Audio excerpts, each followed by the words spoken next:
Well, dangerous surf conditions are back along Baldwin County beaches today. Oh yeah, you've got the red flags. They've been flying for several days, keeping people at the beach and the lifeguards on their toes. Our Hal Sherrick is in Gulf Shores speaking about the challenges that all of this is presenting, and he joins us now from Gulf Place. Yeah, Hal, have there been any water rescues that you've heard of this week? Fortunately, no, and beach safety officials here tell me one of the things that is helping out with that is actually the strong east wind. Water has a chill to it, and with that wind, it makes it uncomfortable once you get out of the water. So that is helping a bit, they say. Spring break in Gulf Shores is nearing its peak, with Baldwin County and Mobile County schools headed to their break next week. Those at the beach today still had room to spread out on the sand. Strong winds out of the east have built waves up to 5 feet high in that surf zone. That same wind has created a strong east to west current sweeping down the beach. The conditions are making it dangerous for anyone attempting to wade in. Parents kept their kids close to the beach, while lifeguards kept a close eye on them all, even stopping some beachgoers to explain the hidden dangers, like rip currents. The rip currents are still there.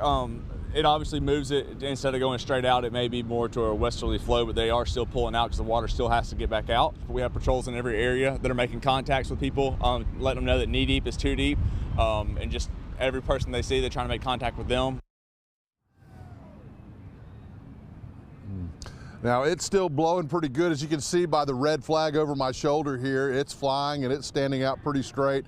It's pretty comfortable standing out here, but it is rough still out in the surf. Now, beach safety officials here tell me that they expect those conditions to calm a bit tomorrow and maybe Saturday, but then ramping back up again come Sunday. So just certainly keep your eye on things. You can always get that up-to-date alert on beach conditions by texting AL Beaches to 888-777. That's a free app. You can do that anytime. Now, you'll hear from some of the folks braving that surf coming up at 5 p.m. Stick around for that. Live in Gulf Shores, Hal Sherrick, Fox 10 News. Well, maybe not in the water, but on the beach is a pretty place to be. It's a gorgeous day out there today. It's so pretty. You can see the waves in the water there, and a lot of people are out, some tents set up. There are a lot of spring breakers in town. I know my daughter's school is out for spring break. Next week you have Baldwin County Public Schools. Now is the time when people are going to be out.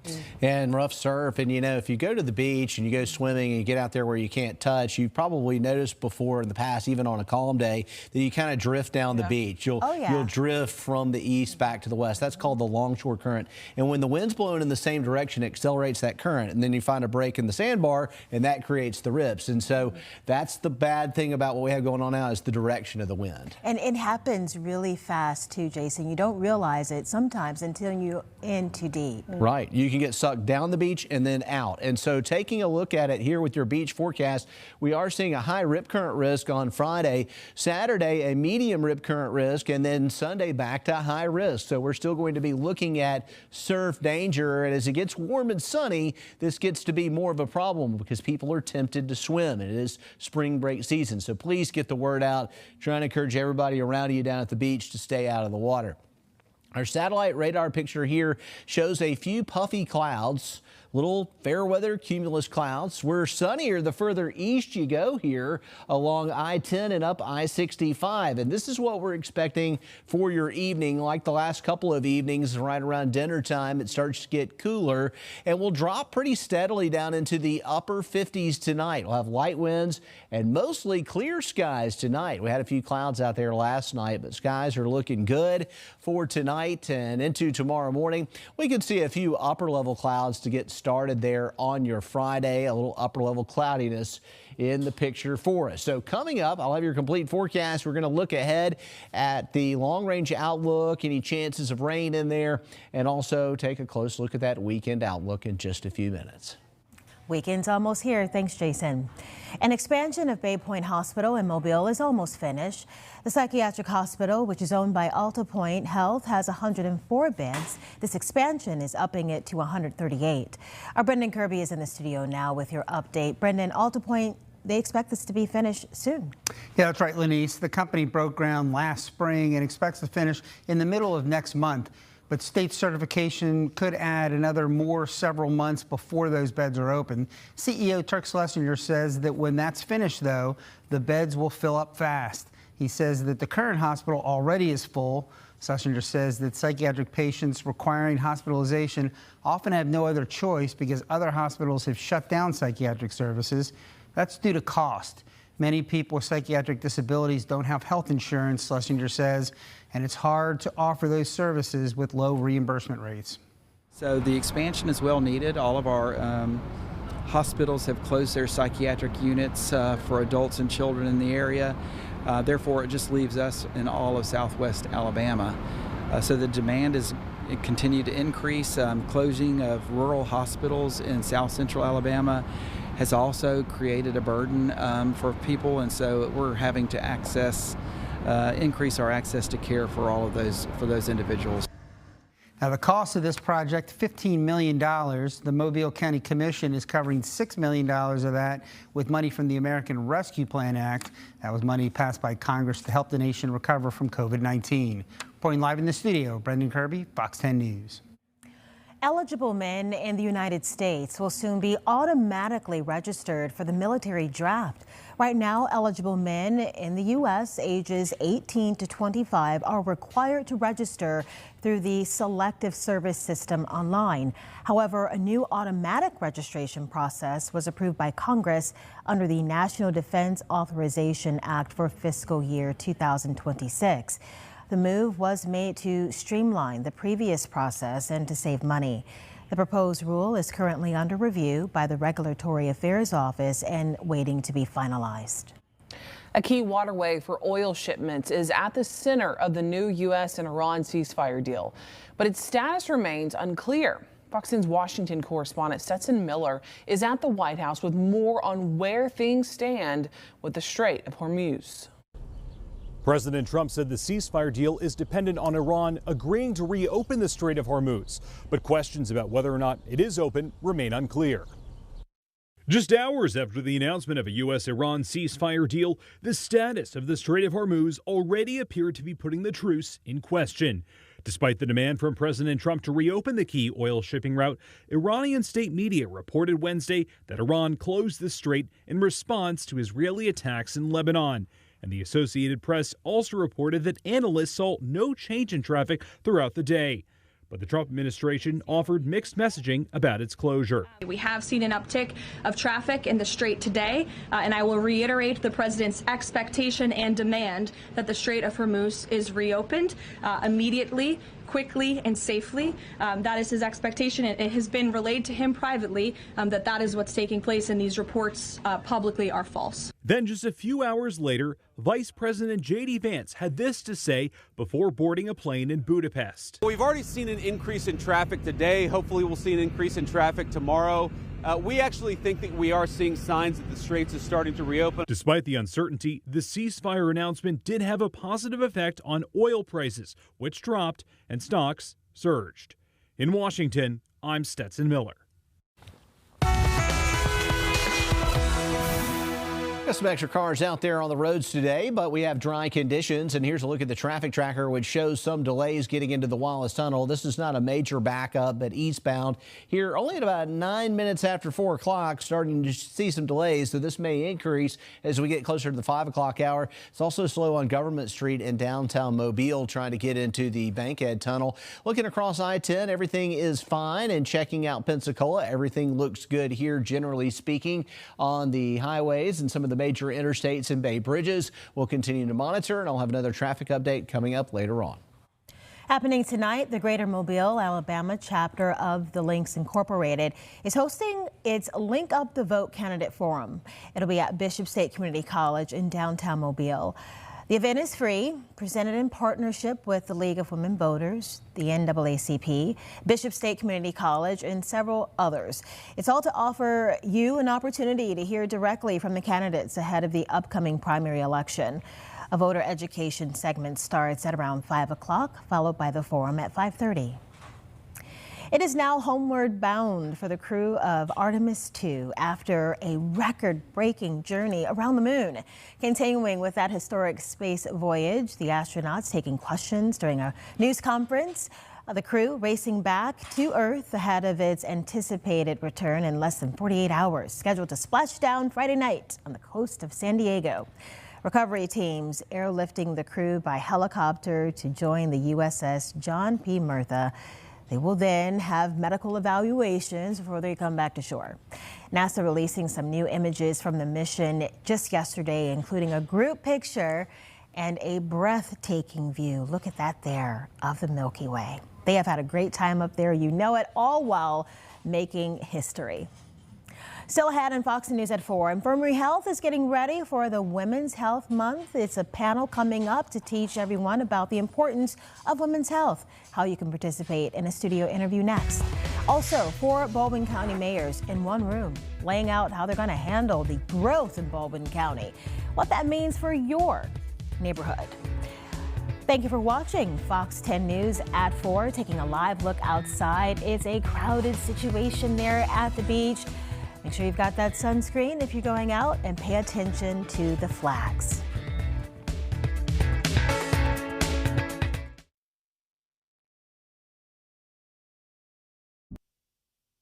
The first predictions for this year's Atlantic hurricane season are in, and forecasters say El Nino could play a big role. Yeah, Jason actually said this yesterday, and now we're hearing researchers at Colorado State University are calling for a slightly below average hurricane season, and this seems like the first time in a long time it's been below average.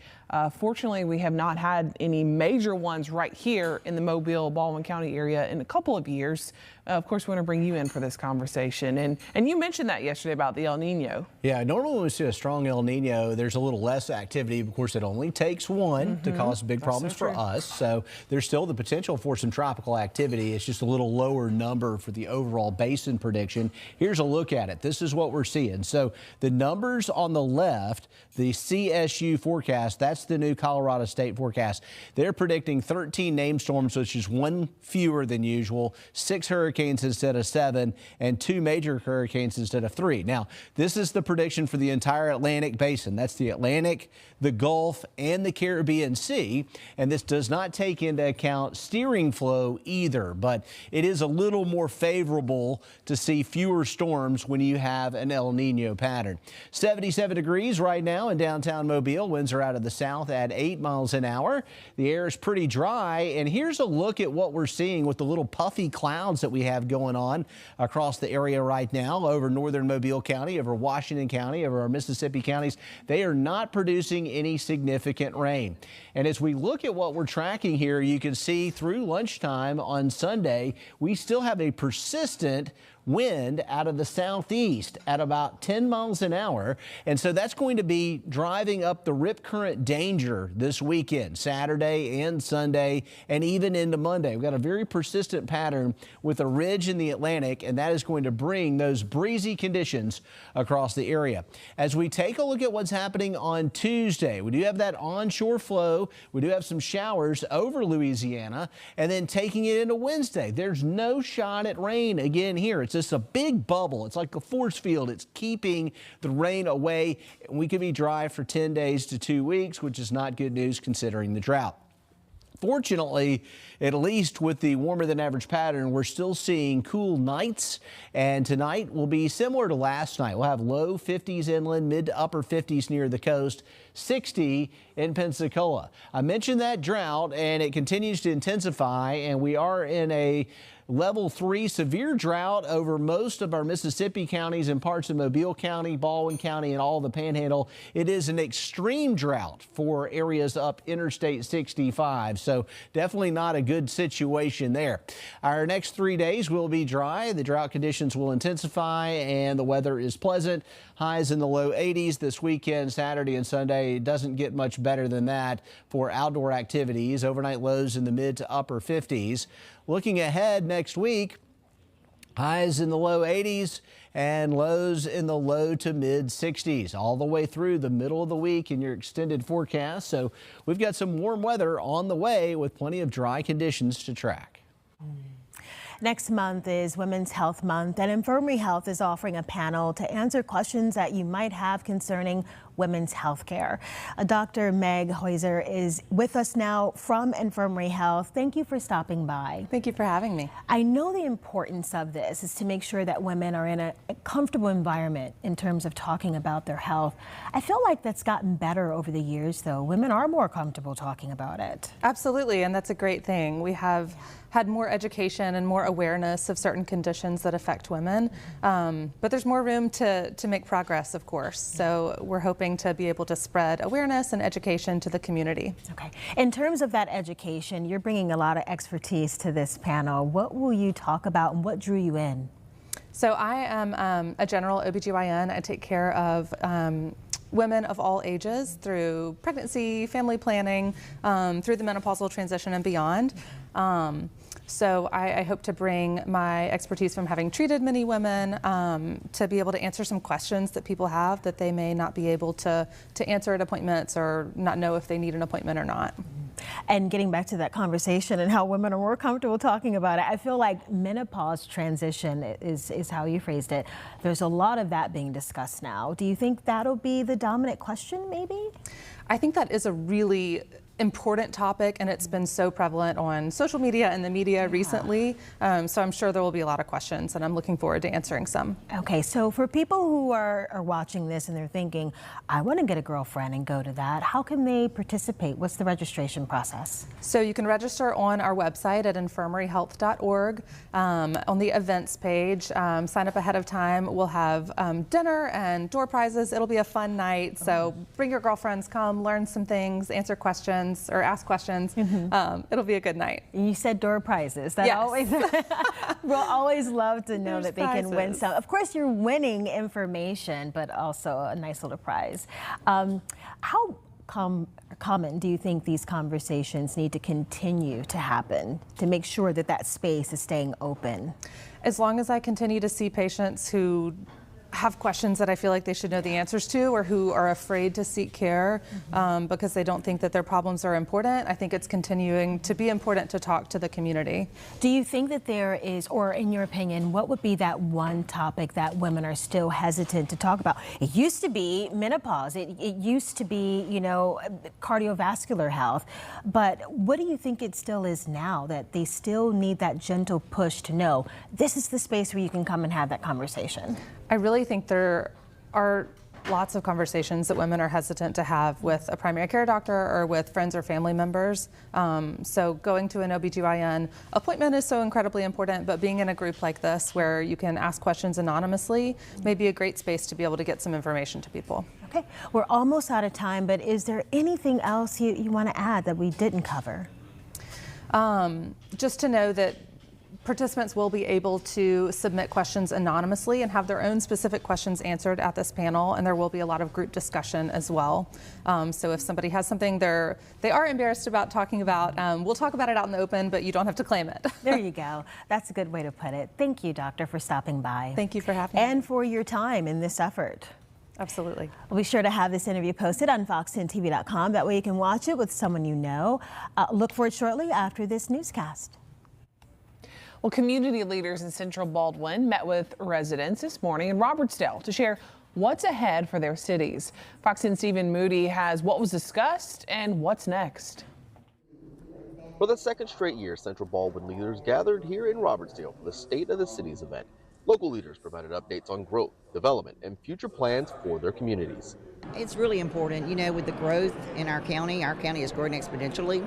And so this is an opportunity for the citizens to hear from our mayors about what's going on, what they're doing with the growth, and what they can expect in the future. Attendees heard from Silver Hill Mayor Jarrett Lyles, Loxley Mayor Richard Teal, Robertsdale Mayor Ruthie Campbell, and Summerdale Mayor Randy Ferris as they shared what's ahead for Central Baldwin.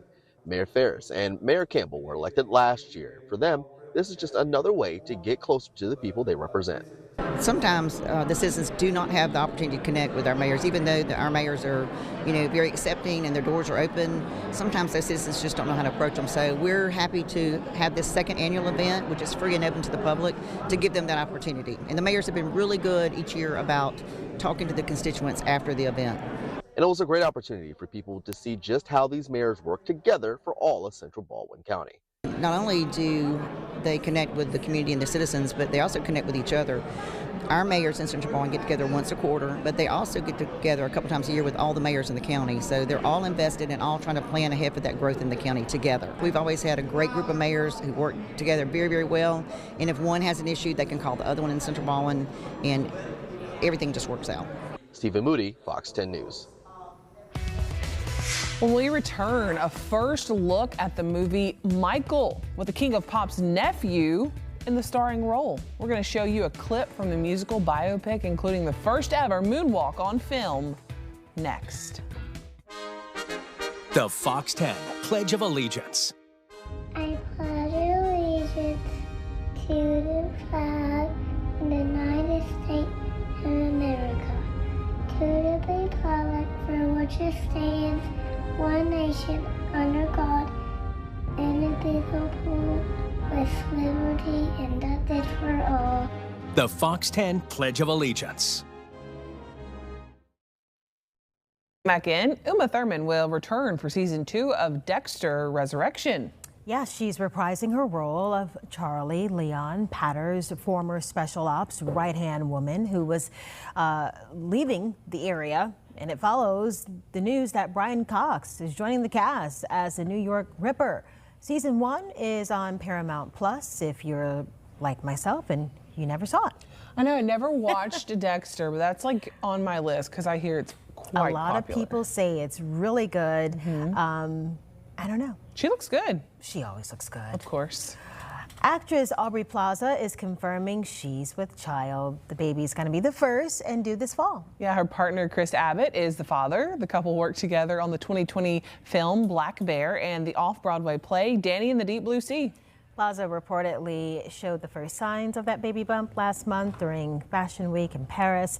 The pregnancy comes after her husband, Jeff Benna, died last year. I'm familiar with her, not because of the Broadway work, but because of White Lotus. She was in season 2. That was interesting.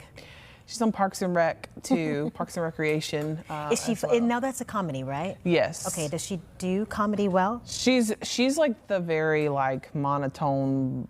Okay, that was one. kind of like her role in White Lotus season 2. She's very direct. Was she was the girlfriend that was always annoyed? Was that her? She was. Yeah, I started it and I never finished season 2. It's something. A look at the new King of Pop biopic and a movie based on an iconic journalist is on the way. David Daniel has that and more in your Hollywood Minute.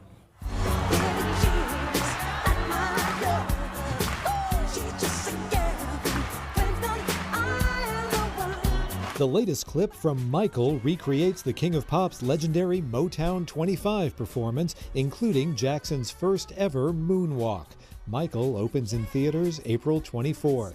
Mom's gonna be our new troop leader. Who are you? Phyllis Neffler, Troop Beverly Hills. Wilderness Girls Roll Call. Deadline reports the 1989 comedy Troop Beverly Hills is finally getting a sequel, with Cameron Diaz set to fill Shelley Long's fashionable shoes. The film is in development at Sony's TriStar Pictures. From ground zero from East Timor. As we deplane in Haiti, from Georgia's death row prison. Steal This Story, Please looks at legendary investigative journalist Amy Goodman, the longtime host of the independent radio show Democracy Now! The documentary's title comes from Goodman's hope that other media outlets steal her work on underreports. The film opens in New York Friday and expands in the weeks ahead. Locations and showtimes at stealthisstory.org. In Hollywood, I'm David Daniel. Well, happening tonight, 25 of the Gulf Coast top chefs are facing off in a culinary cook-off with a cause. Yeah, they take it seriously, too. The 26th annual Chef Challenge is benefiting Feeding the Gulf Coast, a night full of tasting, live entertainment, a silent auction that's to help end hunger in the Mobile area. Organizers say hunger can be invisible, affecting neighbors or co-workers you see every day. Tickets to the event are sold out. Look at Lanice in her red there. We have more information on ways you can still donate on our website, fox10tv.com. I am actually getting ready to head there now. Like last year, I will be back helping to facilitate and emceeing the event. It really is, you were asking me a few minutes ago, am I excited? Yes, because it is such a good cause and it's a good time. It moves so quickly with all the different parts that they have going on. So do you want me to bring something back? Yeah, I won't be here, so I guess, you know. It won't stay fresh. It won't stay, but I am excited you're getting to go and can tell me about all the foods. You are like a culinary queen over here, so I'm excited to see what you think about it. She did ask me, are they going to have some vegetarian options for you? I won't be eating, but yes, they do. You'll be too busy to eat. Yeah, I know. All right, next up, we're going to dive into the big breaking stories they're working on for your most local news at 5. And then this.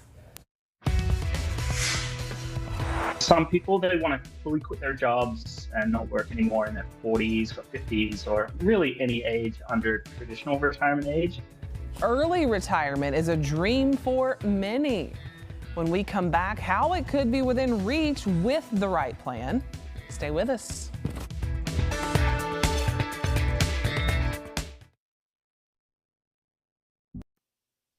Committed to you. This is Fox 10 News. Welcome back in. It is 4:34 and our crews are working right at this moment to bring you some breaking news updates and follow-ups, all for your most local news at 5. Rising gas prices, they're impacting families across the Gulf Coast, but for some, those costs are not optional. One Mobile area mother says getting her children life-saving care means paying whatever it takes at the pump, and you're going to hear from her at 5. And then in Pensacola, high school students are learning how to save lives. And today, they're putting those skills to the test. We're going to show you how they're preparing for the worst. Also, it's a workout like no other. Boxing designed just for Parkinson's patients. How Rocksteady Boxing is helping people stay on their feet. When Fox 10 News at 5 starts in less than half an hour from right now.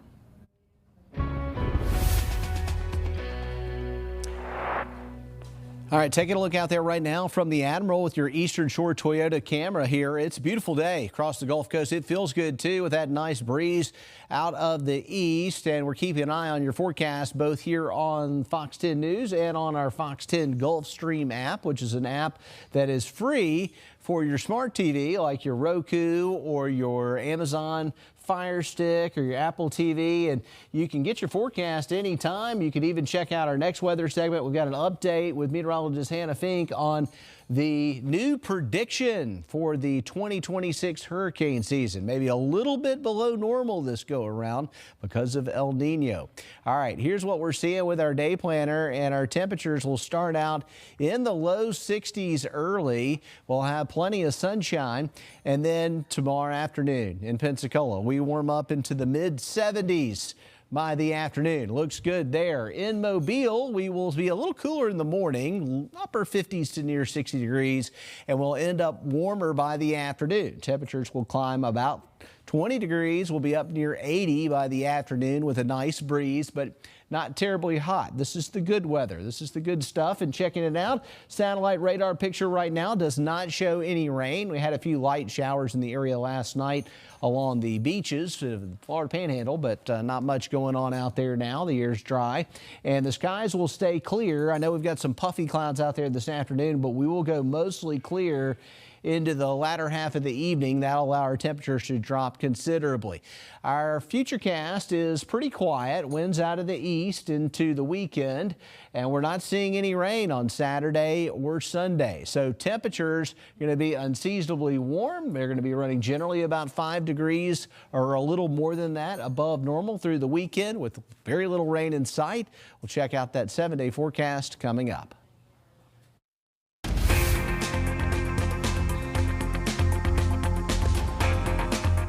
Well, for many of us, early retirement is the dream. In today's Watching Your Wallet, consumer investigator Rachel DePompa found out why it can be an ambitious financial goal, but also achievable if you have the right plan in place. More people are finding ways to retire earlier than 65. So what does early retirement really look like? Joel O'Leary, a personal finance expert for Motley Fool Money, says on a basic level, it just means you've saved enough money so work becomes optional. To some people, they want to fully quit their jobs and not work anymore in their 40s or 50s or really any age under traditional retirement age. But other people want to keep working. Maybe they want to downshift or do it on their own terms or have more flexibility.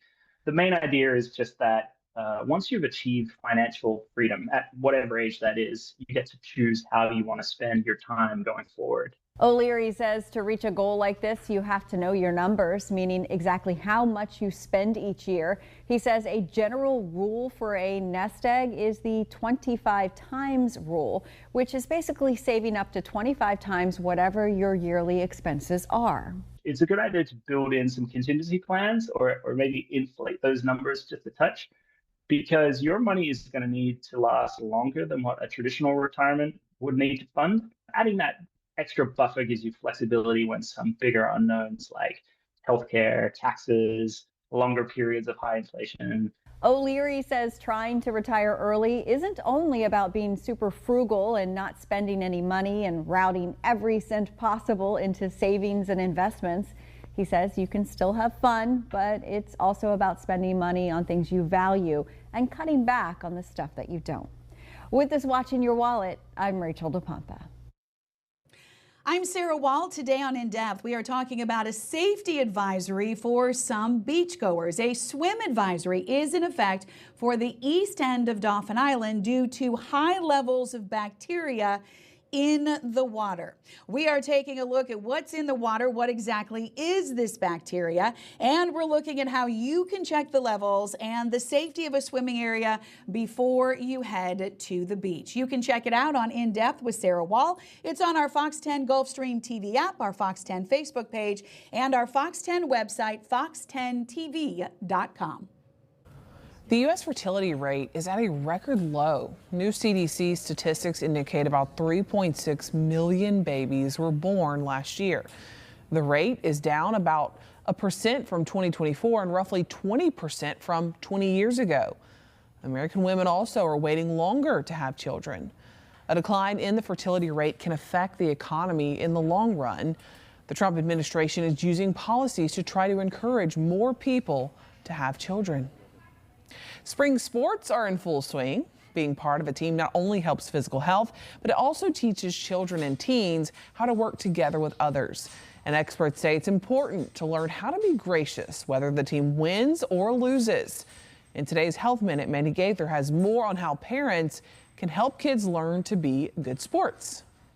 From the track to the ball field, sports provide much more than just physical activity. It actually provides a safe space and environment for youth athletes. Dr. Lindsay Honecker, a psychiatrist with Cleveland Clinic, says sports can help children's psychological well-being, communication skills, and character development, but it can also bring intense emotions for them to manage. Sportsmanship, it certainly goes well beyond just playing the sport and athletics. It teaches our youth athletes life skills. It teaches the youth athlete compassion, empathy, respect for others. Honecker says parents can help teach children good sportsmanship. Start by modeling the behavior you'd like to see with a positive attitude. Show them how to win gracefully without being overly boastful and accept defeat with dignity. when you're in the sidelines, make sure as a parent that you aren't yelling or criticizing any of the athletes, whether it's on, your child's team or the opponent's team. Next, offer support and respect to coaches and your child. Honecker says that if your athlete is upset after a game, talk to them about it in private. It's important to kind of get to the root cause and make sure we're not missing anything, but definitely try to understand their feelings and where they're coming from. Finally, highlight an admired athlete or mentor who has good sportsmanship. Honecker says their actions can help young athletes aspire to that behavior. For Health Minute, I'm Mandy Gaither. Up next, animal rescues caught on camera. A horse stuck in a creek. A gator crashes a pool party and a pup gets pulled from a canal. Those rough rescues in today's Take a Look at This right after the break.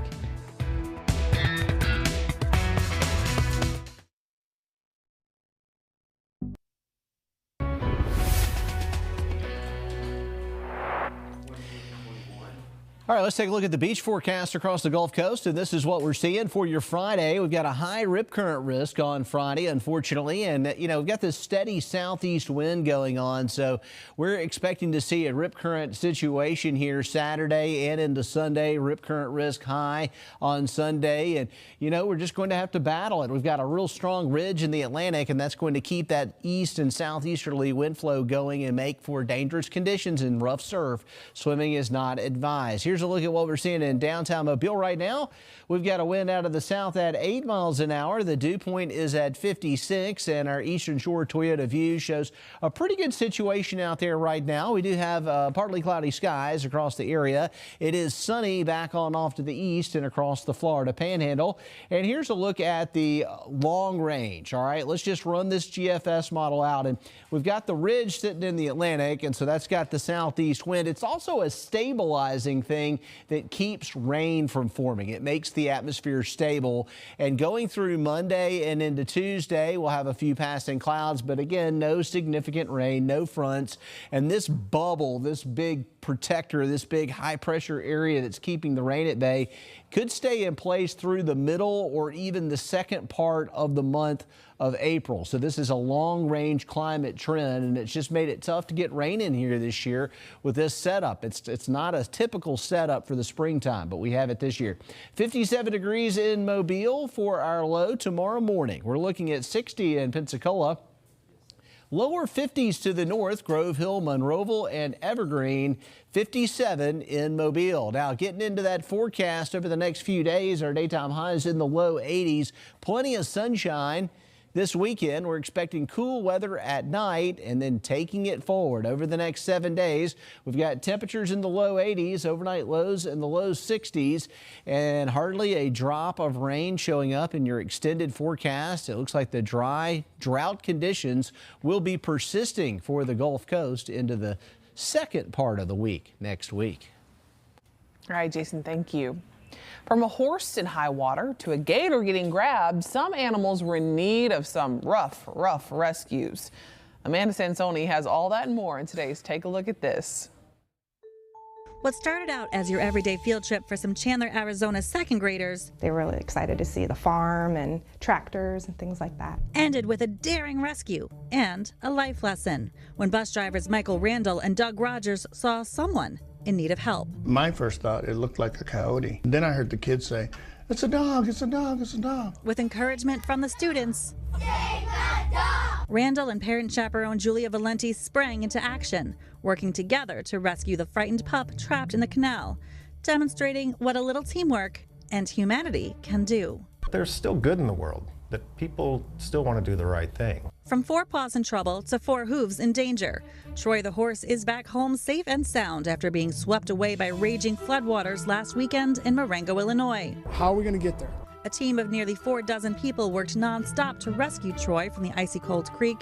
He fought for his life and he's doing amazing. Giving this exquisite equine a new lease on life. Look how cool I am. I'm the celebrity of the town. But not all animals in need of rescue are as charming as Troy.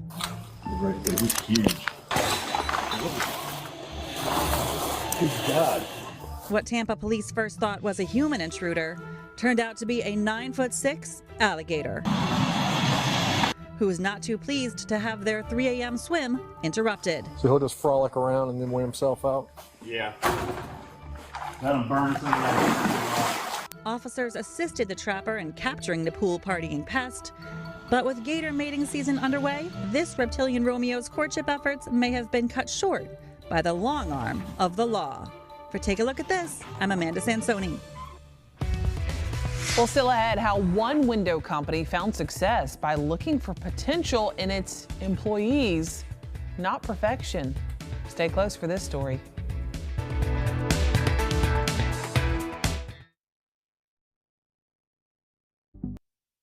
For a person to shine and thrive, someone has to see past what others might view as flaws. Here's how one window company in Arizona found success when it decided to open its mind and doors. Scott Passmore has the story. Welton Armstead is putting the final touches on what will be high-end custom windows by Awake Windows and Doors of Gilbert. I like the opportunity that's given to so many of us that have not had that and that people don't understand doesn't exist. So coming here, the doors open, welcome arms, the whole nine and things like that. So it's just a beautiful atmosphere. Welton couldn't be happier because Awake Windows gave him an opportunity no other company would. You see, Welton spent 15 years in prison, and when he got out, nobody was interested. But Awake certainly was. We are super open to hiring anyone with a justice-involved background. And so with that goal in mind, we said, hey, it would be super cool if we had, maybe 40% of our staff could be justice-involved. And we've actually kind of blown past that this year, and now we're up to about 55% of our staff. Awake opened its doors in 2021, and already they've topped $30 million in sales. They're growing fast, and they're all about gratitude. And as it turns out, giving people a second chance has gone above and beyond what they ever expected. I think we knew from the beginning it felt morally right to do this, that it's this kind of legal discrimination that makes it very hard for people that have paid their debt to society and are just trying to get a good job. What I didn't fully anticipate was how awesome this would be strategically. We have found, just by virtue of having this mission, some of the most talented, qualified, great employees that have made our company so much better. I have 2 kids. I definitely want to be a productive member of society. I did work around the clock while incarcerated to fix things that I thought were incorrect, and I'm still working. It's a process. But just coming here, and I think them opening a door like that and kind of just giving you that cushion to run and roam and support you in everything that you do. Welton's such a great example. He has just thrived here. Everyone in the company loves him. And we look at it like every company that missed on him, that was their loss and our gain. And these are the best employees. And so I just think there's so many people that get overlooked automatically because of their backgrounds.